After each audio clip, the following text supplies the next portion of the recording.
Okay, tingnan natin yung 7 card. 1, 2, 3, 4,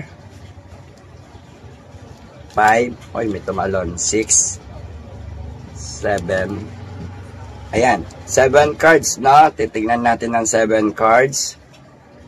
So, tingnan natin yung umaaura. Ito yung mga nagaganap ngayon sa kasalukuyan, nangyayari, hinaharap niya, nagaganap, maaring paparating, nakalipas, at hinaharap, at paparating. Alright?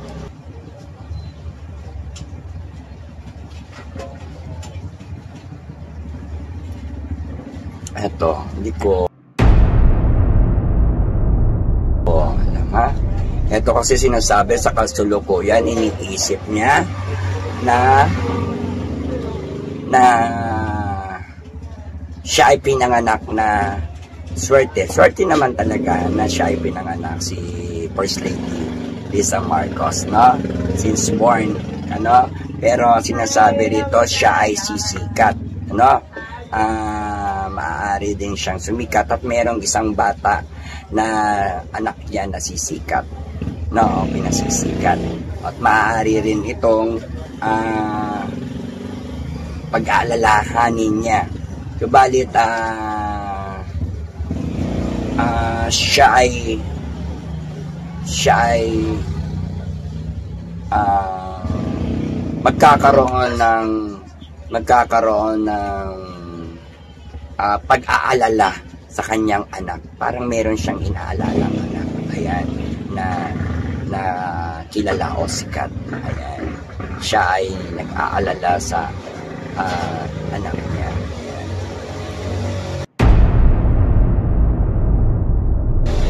And next is, siya ay makakahuli daw ng malaking isda. Malaking isda. O, ibig sabihin, malaking isda daw yung nahuli ni First Lady Lisa Marcos, no?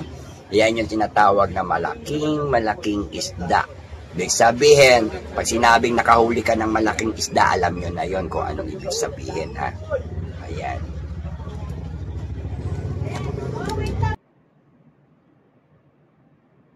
Okay. Yan. Magkakaroon ng dalawang pagitan o tinatawag natin na may manloloko rin kay First Lady Lisa Marcos kasi mayroon ditong budol o tinatawag natin na paghingi ng tulong, ngunit ang mga tinutulungan niya ay parang magkakaroon ng panloloko o maloloko siya o nilolokohin din siya, no? Kaya mag-ingat ka,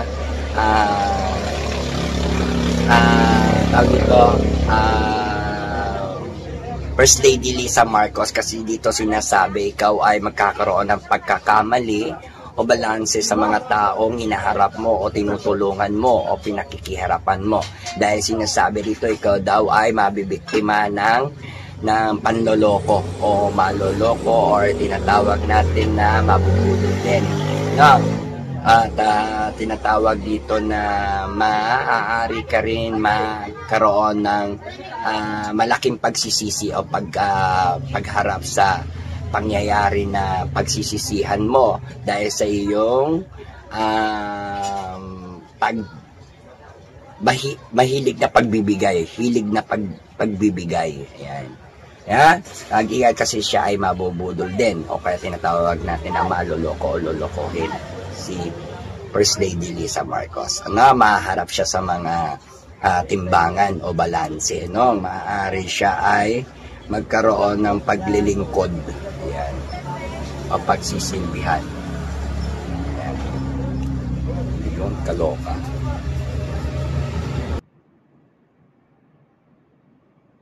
Okay.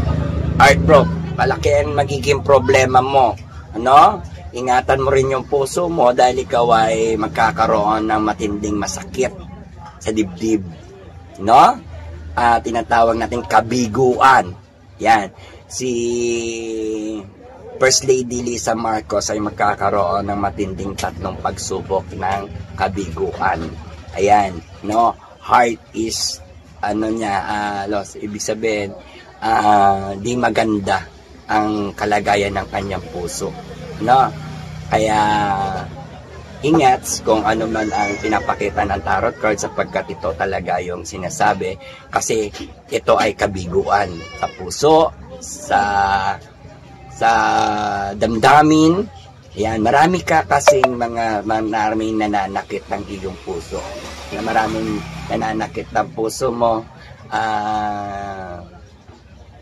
First Lady Lisa Marcos, ayan, kabiguan daw, ano? Ikaw ay nahaharap sa mga kabiguan or sakit sa puso, ano? Ayan, or karamdaman, or basta mga negatives effect. Ayan, negative effect. Ayan, for the heartbroke or heart hurt, ganyan. Ayan. No? Tatlong sakit ang tatarak o mananakit ng iyong puso, or tinatawag natin na negative strong effect, ano?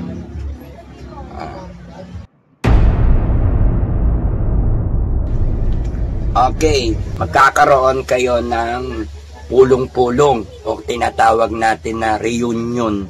Maaaring iyan ay negatibong reunion o pagsama-sama, ano? Kasi magkakaroon kayo ng pagkita-kita or reunion o pagsama-sama ng mga kamag-anak mo, o kaya naman relatives. Basta lahat ng mga kamag-anak mo ay kakailanganin yung pagsasama-sama nyo o compress. Magko-compress, kailangan ng compress ng inyong magkakamag-anak, dahil ikaw ay kayo ay magkakaroon ng pagpupulong o reunion. Hindi ko alam kung anong klase reunion to, no? Maaaring ito ay bad or good. Okay? Ayan. At merong isang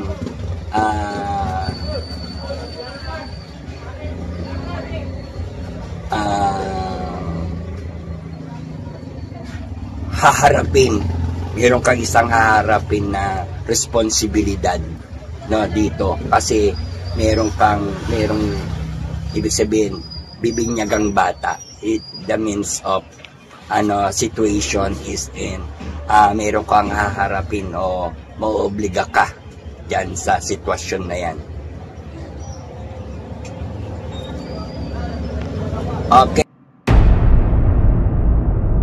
Okay, lover, sobrang taas ng iyong pagmamahal. Yan yung busilak sa'yo at saka nangingibabaw. Ikaw daw ay magkakaroon ng lover, o kaya ikaw daw ay lover.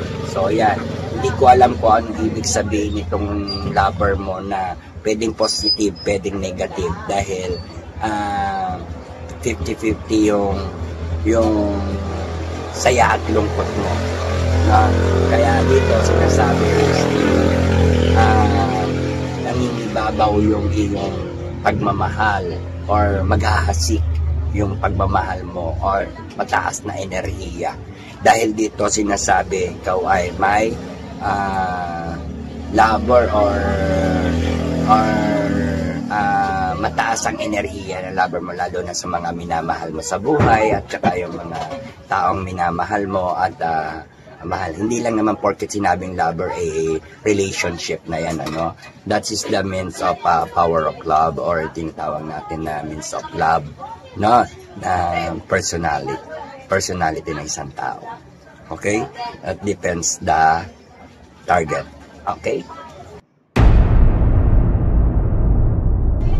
Okay, ikaw daw ngayon First Lady Lisa Marcos ay nakahang.